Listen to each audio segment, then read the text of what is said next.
Class 10 last class में हमने trigonometry वाले चैप्टर में जो फर्स्ट एक्सरसाइज 8.1 उसमें क्वेश्चन नंबर 6 तक सॉल्व किया था। अब आज इस क्लास में हम क्वेश्चन नंबर 7 से स्टार्ट कर रहे हैं, तो ध्यान से देखना है। क्वेश्चन नंबर 7, तो पढ़े पहले क्वेश्चन को कि if cot theta is equal to 7/8, if cot theta is equal to 7/8, then evaluate, हमें evaluate करना है first part 1 plus sin theta into 1 minus sin theta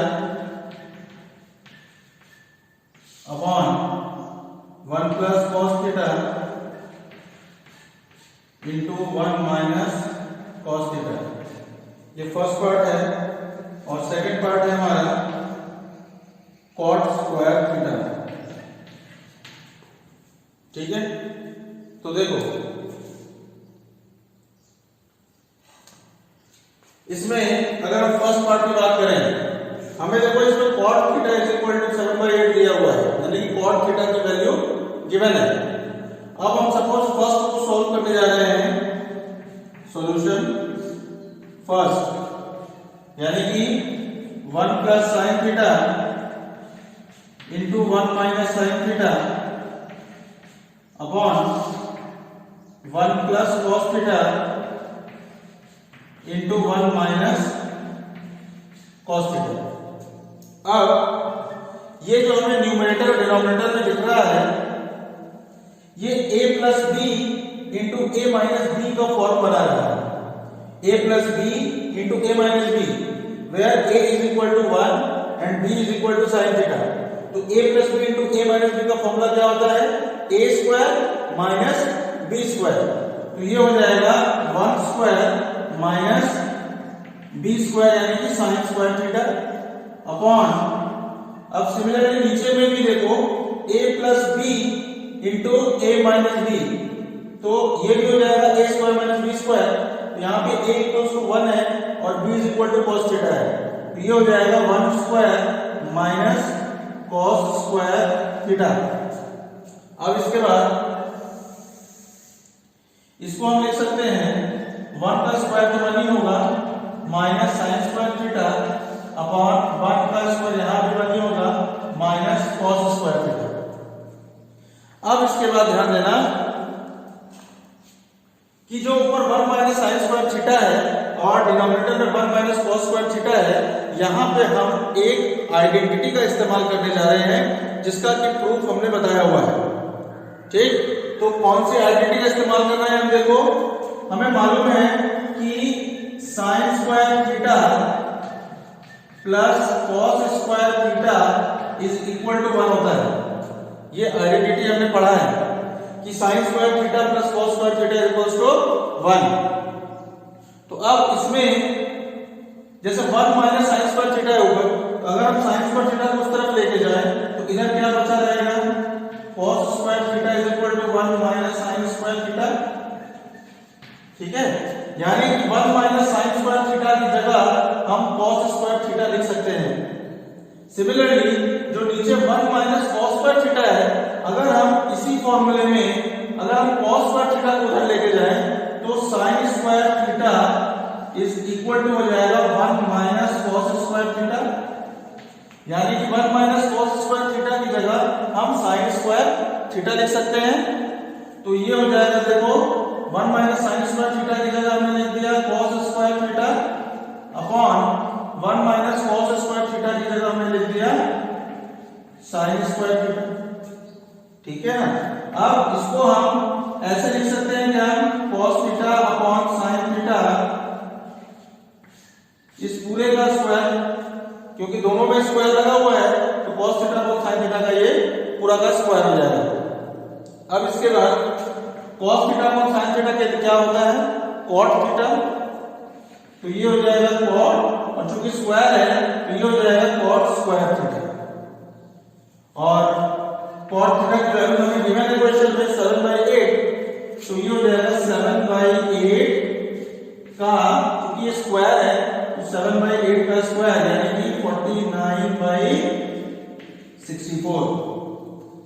clear? तो ये फर्स्ट, हाँ देखो 49/64, ठीक है। अब इसके बाद ये तो फर्स्ट पार्ट का हमारा आंसर आ गया 49/64।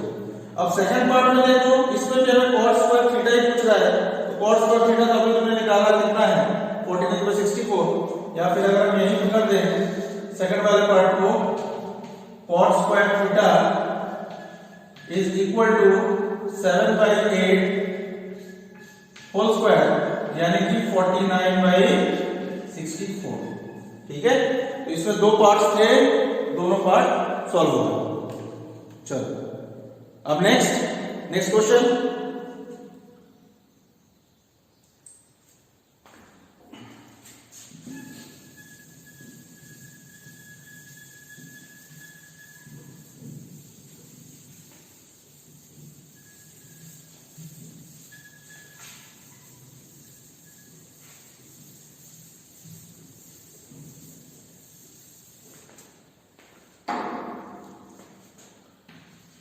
क्वेश्चन नंबर 8, इसमें दिया हुआ है कि if 3 cot A equals to 4, if 3 cot A is equal to 4, then check करना है हमें कि क्या whether 1 minus tan square A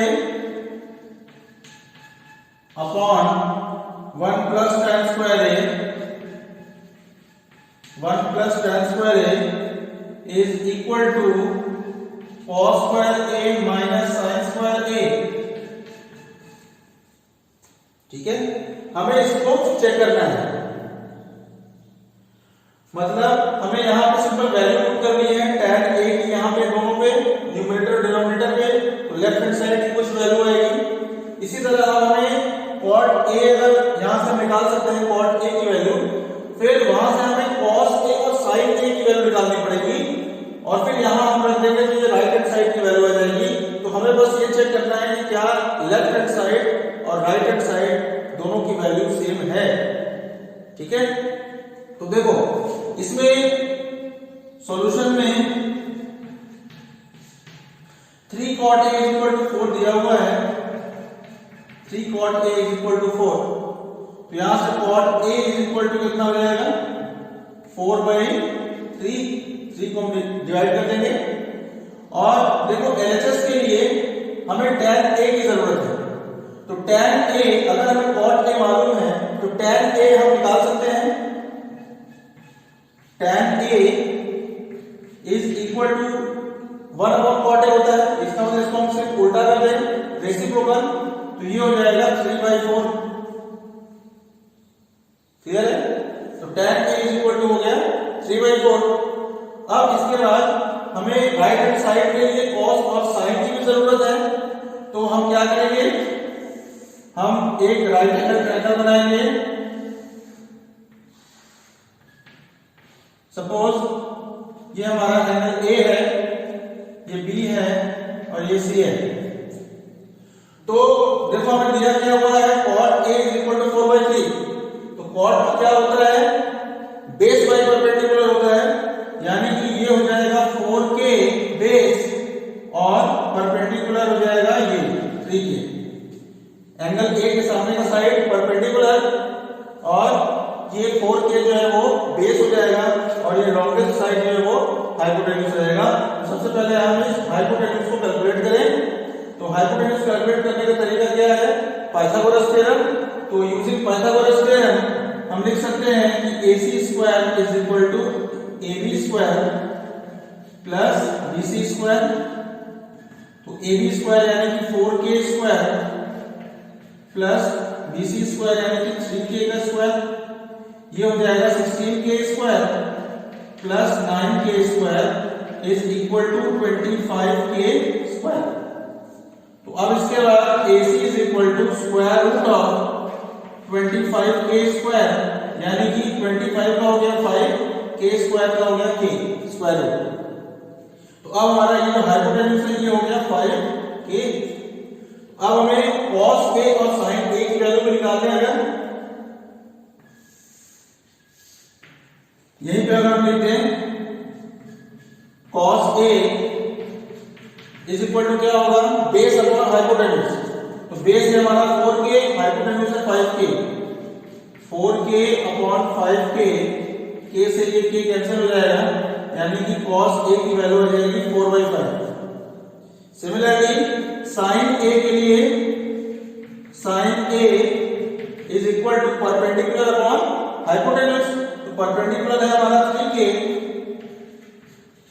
upon hypotenuse है 5k, k से k कैंसिल हो जाएगा, तो हमारे पास बचेगा क्या 3/5। तो tan a, cos a और sin a की वैल्यू आ चुकी है। अब हम सिंपल LHS और RHS में वैल्यू पुट करने जा रहे हैं। तो देखो LHS है हमारा 1 minus tan square a upon 1 plus tan square a। ये हो जाएगा 1 माइनस tan स्क्वायर a, यानी कि 3/4 का स्क्वायर, 3/4 का स्क्वायर अपॉन 1 प्लस 3/4 का स्क्वायर। ये हो जाएगा 1 माइनस 9/16 अपॉन 1 प्लस 9/16। एलसीएम अगर हम ले लें तो ये ऊपर हो जाएगा 16 minus 9/16 whole divided by 16 plus 9/16। तो ये 16 से ये 16 कैंसिल हो जाएगा, तो 16 माइनस 9 हो गया 7 अपॉन 16 प्लस 9 हो गया 25। ठीक है, तो जो LHS है हमारा यानी कि 1 minus tan square a upon 1 plus tan square a, उसकी वैल्यू हो गई 7/25। और अब हम RHS निकालें, यानी कि cos square a minus sin square a।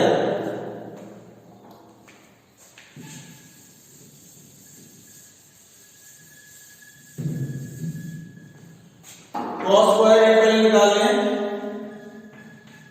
cos square a 4 cos है तो 4/5 है, तो cos स्क्वायर है यानी 4/5 का स्क्वायर, ये हो जाएगा 16/25। ठीक है, ये हो जाएगा हमारा 16/25। और sin स्क्वायर है कितना होगा, sin है हमारा 3/5 है, तो ये हो जाएगा 3/5 का स्क्वायर, यानी कि 9/25। अब हमें RHS निकालना है। RHS यानी कि cos square a minus sin square a, ये हो जाएगा 16/25 माइनस 9/25। तो 25 एलसीएम हो जाएगा और ऊपर आ जाएगा 16 माइनस 9 यानी कि 7/25। ठीक है, तो राइट हैंड साइड में हमारा 7/25 आ गया और लेफ्ट हैंड साइड में हमारा 7/25 भी आ गया। इसका मतलब LHS equal to RHS। Therefore, left hand side is equal to right hand side। ठीक है, ये चेक हो गया। उम्मीद करते समझ में आ गया होगा। चलो अब next question.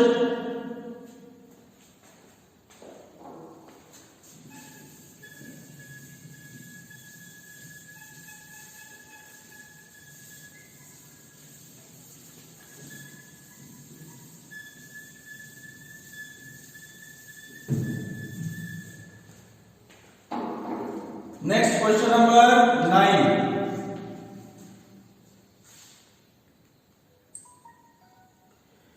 In triangle ABC right angle at B, एक ABC ट्रायंगल है और उसमें जो 90 डिग्री है वो एंगल B पे है। AC हम इन दोनों जगहों पे लगा देते हैं, तो ABC ट्रायंगल हो गया हमारा। If tan A is equal to 1/√3, इसमें दिया हुआ है कि if tan A is equal to 1/√3 then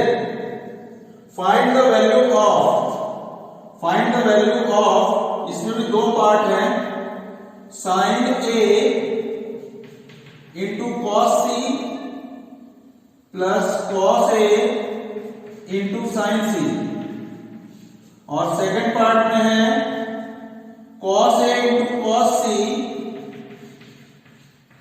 minus sine A into sine C. ठीक है, ये दो पार्ट हमें सॉल्व करना है। तो अब देखो, इसको सॉल्व करने के लिए हमें ये वाला एंगल का tan की वैल्यू दिया हुआ है कि tan A is equal to 1/√3। तो अब ध्यान देना,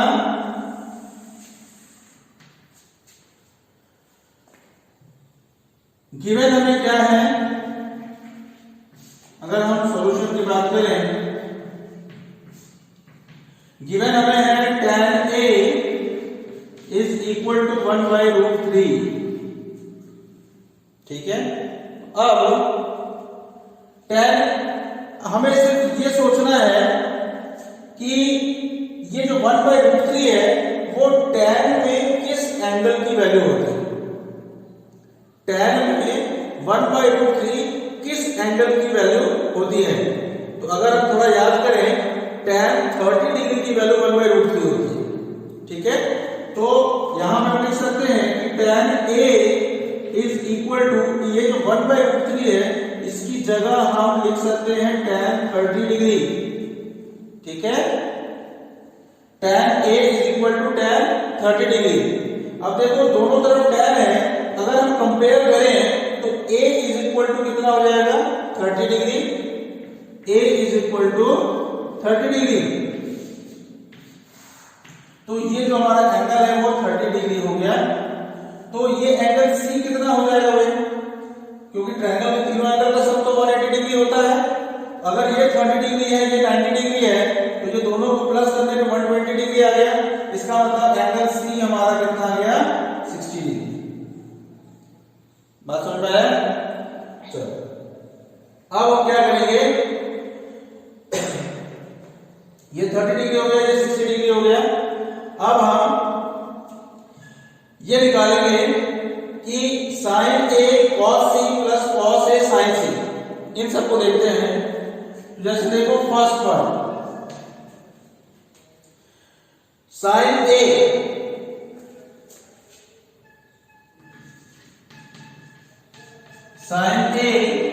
into cos C plus cos A into sin C।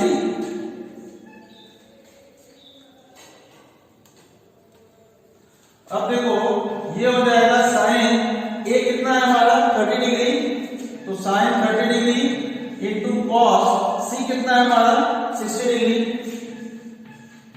Plus cos A की जगह 30 डिग्री इंटू साइन C की जगह 60 डिग्री। तो ये हो जाएगा साथ, देखो साइन 30 की वैल्यू कितनी होती है, 1/2, और cos 60 की वैल्यू कितनी होती है, 1/2, प्लस cos 30 की वैल्यू √3/2 होती है, इंटू साइन 60 की वैल्यू भी √3/2 ही होती है। तो ये हो जाएगा 1/4 प्लस √3 इंटू √3 3/2 इंटू 2 4। तो ये हो जाएगा 4 एलसीएम लेंगे तो 1 प्लस 3 यानी कि 4/4, 4 से 4 एक बार कट जाएगा, तो आंसर आ जाएगा 1। ये हमारा फर्स्ट पार्ट का आंसर हो गया। अब second part, cos A cos C, cos A cos C minus sin A sin C। Clear? अब देखो cos एंगल A की जगह 30 डिग्री हो जाएगा, इंटू cos C की जगह पे 60 डिग्री, माइनस sin A की जगह 30 डिग्री इंटू साइन C की जगह 60 डिग्री। वैल्यू पुट कर देना है, cos 30 की जगह √3/2 into cos 60 1/2 minus sin 30 1/2 into sin 60 √3/2। तो ये हो जाएगा देखो √3 इंटू 1 √3 अपॉन 2 इंटू 2 4, √3 अपॉन 4 आ गया, माइनस 1 इंटू √3, ये भी हो गया √3 अपॉन 2 इंटू 2 4। तो √3/4 माइनस √3/4 ये दोनों सेम है और दोनों का अपोजिट साइन है, तो ये कैंसिल होकर कितना आ जाएगा 0। ठीक है, तो फर्स्ट पार्ट का आंसर हो जाएगा हमारा 1 और सेकंड पार्ट का आंसर हो जाएगा 0। क्लियर? अब next question,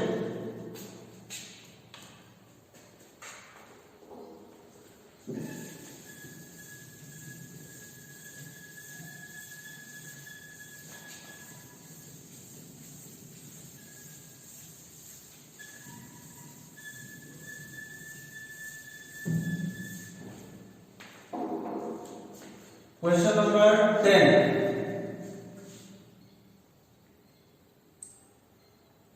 In triangle PQR, right angled at Q। अब देखो एक राइट एंगल ट्रायंगल है,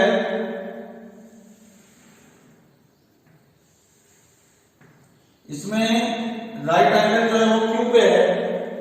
सपोज हमें P और R इन दोनों वर्टेक्स पे लिख दिया हुआ है कि PR plus QR is equal to 25 centimetre.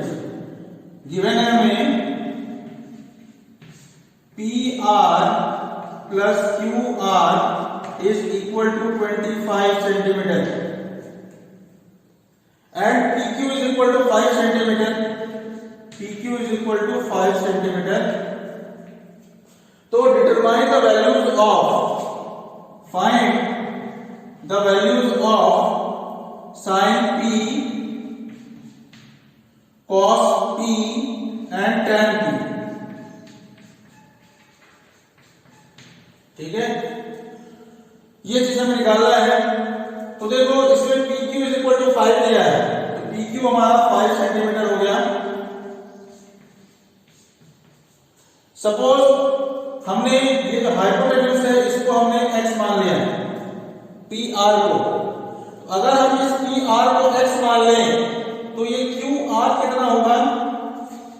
अगर हम सॉल्यूशन की बात करें, PR को अगर हमने x माना है तो इसके हिसाब से क्या होना चाहिए? x plus QR is equal to 25, ये जो हमें गिवन है। तो यहां से हम QR इज इक्वल टू लिख सकते हैं 25 माइनस x। तो ये QR हो गया हमारा 25 माइनस x। अब हम इस ट्रायंगल PQR में पाइथागोरस थ्योरम अप्लाई करेंगे, जिससे कि हमें इस x की वैल्यू मिल जाएगी। क्लियर? तो चलो, in triangle PQR using Pythagoras theorem, hypotenuse का स्क्वायर यानी कि PR square is equal to perpendicular square plus base square plus QR square। तो PR की जगह हम लिखेंगे कितना? x। तो x का square is equal to PQ है हमारा 5, तो 5 स्क्वायर प्लस QR है हमारा 25 माइनस x, तो 25 माइनस x होल स्क्वायर। इसको अगर हम सॉल्व करें, x square is equal to 25 plus, अब इसमें हम a minus b whole square लगाएंगे, तो a स्क्वायर यानी कि 25 का square 625 plus x square minus 2ab यानी कि 50x। ठीक है, अब ये x स्क्वायर और x स्क्वायर इक्वल को अपोजिट साइड में है और दोनों का साइन भी सेम है, तो ये कैंसिल हो जाएगा। फिर माइनस 50x को इस तरफ लेके आए तो plus 50x is equal to 625 plus 25 यानी कि 650। x is equal to 650 upon 50, तो 0 से 0 कैंसिल हो जाएगा। फिर 5 से हम 65 को 13 टाइम्स में कैंसिल करेंगे, x is equal to 13 centimetre आ गया। तो x हमारा था क्या? हाइपोटेन्यूज। इसका मतलब ये हाइपोटेन्यूज होगा वो 13 सेंटीमीटर होगा। और बेस जो QR है, base is equal to QR is equal to 25 minus x है, तो ये हो जाएगा 25 माइनस 13 यानी कि 12 सेंटीमीटर। ठीक है, अब देखो ये तीनों साइड्स में मिल गए, हम जो हमें निकालना है उसकी बात करते हैं, साइन पी कॉस पी और टैन पी। तो हमें इस एंगल पी की बात करना है, ये हमारा एंगल पी है। तो अब इस एंगल पी के सामने जो साइड होगा वो हमारा परपेंडिकुलर माना जाएगा, इसके साथ एडजेसेंट साइड है इसको हम बेस मानेंगे, और ये तो हमारा हाइपोटेन्यूज ही रहेगा पी आर। तो अब अगर हम साइन पी की बात करें, साइन पी क्या होता है, perpendicular upon hypotenuse, P by H, P for perpendicular, H for hypotenuse. तो इस एंगल पी के लिए हमारा परपेंडिकुलर क्या होगा, क्यू आर, यानी कि 12 अपॉन हाइपोटेन्यूज, हाइपोटेन्यूज है हमारा 13। तो ये हमारी साइन पी की वैल्यू हो गई। फिर कॉस पी कितना होता है, ये होगा बेस अपॉन हाइपोटेन्यूज। तो एंगल पी के लिए हमारा बेस क्या है, PQ, ठीक ना, और PQ की वैल्यू है 5 और हाइपोटेन्यूज तो हमारा 13 ही है, तो ये हो जाएगा 5 अपॉन 13। क्लियर। और फिर tan P की अगर हम बात करें, tan P, tan क्या होता है, परपेंडिकुलर बाय बेस। तो P के लिए हमारा परपेंडिकुलर है ये QR यानी कि 12, और बेस है हमारा PQ यानी कि 5, तो 12 अपॉन 5। tan P होता है परपेंडिकुलर अपॉन बेस, यानी कि tan P की जगह हम क्या लिख सकते हैं, P की जगह हम लिखेंगे 12 अपॉन बेस है 5। आंसर। तो ये हमारा क्वेश्चन नंबर 10 हो गया। क्लियर। चलो अब नेक्स्ट क्वेश्चन,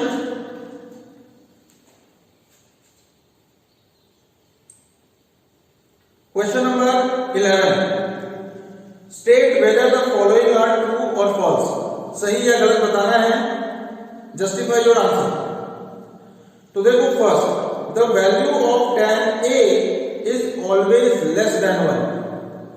इसमें दिया हुआ है कि tan A, कोई भी अगर एंगल A है तो उसका अगर हम tan लेते हैं तो उसकी वैल्यू हमेशा 1 से लेस होती है, यानी कि कम होती है।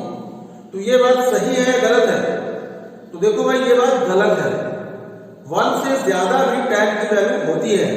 For example tan 60 degree, tan 60 degree हमारा √3 के बराबर होता है, और √3 हमारा 1 से बड़ा होता है। √3 की वैल्यू अप्रोक्सीमेटली 1.732 होती है, ठीक है। √3 इज इक्वल टू 1.732 होती है, तो ये फॉल्स हो गया। अगला,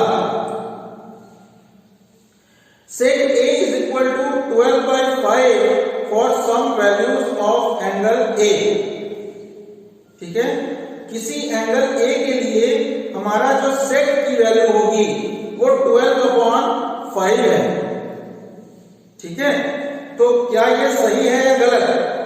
तो देखो ये सही है, सेट की वैल्यू 1 से बड़ी हो सकती है, ठीक है। तो ये एक ट्रू स्टेटमेंट है। Third, cos A is the abbreviation used for the cosecant of angle A। देखो ये जो cos लिखा है, cos का जो एक्चुअल नेम है, इसको फुल फॉर्म अगर हम बोले तो वो cosecant ही होता है, ठीक। तो ये cosecant of angle A, ये सही बात है, ये ट्रू है। Fourth, cot A is the product of cot and A। जो cot A एंगल है, cot A, तो क्या ये cot multiplied with the angle A है? क्या ये स्टेटमेंट ट्रू है? तो देखो भाई ये हमने फर्स्ट क्लास में बताया होगा कि cot ऑफ A ये मल्टीप्लिकेशन नहीं होता है, ठीक है। ये सिर्फ एक ऑपरेटर है जो कि उस एंगल की वैल्यू बता रहा है, ठीक। तो ये मल्टीप्लिकेशन नहीं है। लास्ट है sin theta is equal to 4/3 for some angle theta. sin theta की वैल्यू 4/3। अब 4/3 का मतलब अगर हम 4 को 3 से डिवाइड करें तो ये 1.33 आता है। 4 को अगर हम 3 से डिवाइड करें तो 1.33 आता है, लेकिन हमें ये मालूम होना चाहिए कि sin की वैल्यू मैक्सिमम केस में 1 हो सकती है। sin और cos इन दोनों की जो वैल्यू है वो 1 मैक्सिमम हो सकती है और मिनिमम -1 हो सकती है। ना तो -1 से छोटी हो सकती है ना ही +1 से बड़ी हो सकती है। तो यहाँ पे चूंकि sin theta is equal to 4/3 बोल रहा है और 4/3 का मतलब 1.33 है और 1.33 1 से बड़ा है, इसलिए ये स्टेटमेंट कभी ट्रू नहीं हो सकता। ये स्टेटमेंट एक फॉल्स स्टेटमेंट है क्योंकि इसमें sin थीटा की वैल्यू 1 से बड़ी हो जा रही है, जबकि sin थीटा की वैल्यू 1 से बड़ी होती ही नहीं है। उसकी वैल्यू -1 से 1 के बीच में रहती है। मिनिमम उसकी -1 होती है और मैक्सिमम उसका +1 होता है। तो 1 से बड़ा अगर कोई वैल्यू साइन में दिया हुआ है तो वो स्टेटमेंट फॉल्स है, और यहीं पे अगर -1 से भी छोटा देता है तो उस केस में भी ये फॉल्स होगा। ठीक है, तो फिलहाल इस केस में ये जो क्वेश्चन हमें दिया है इसमें ये स्टेटमेंट हमारा फॉल्स है। क्लियर? चलो, तो ये एक्सरसाइज आज खत्म हो गया, एक्सरसाइज 8.1। उम्मीद करते हैं समझ में आ गया होगा। अब नेक्स्ट क्लास में हम एक्सरसाइज 8.2 पे आएंगे। ठीक है, चलो ऑफ करते हैं।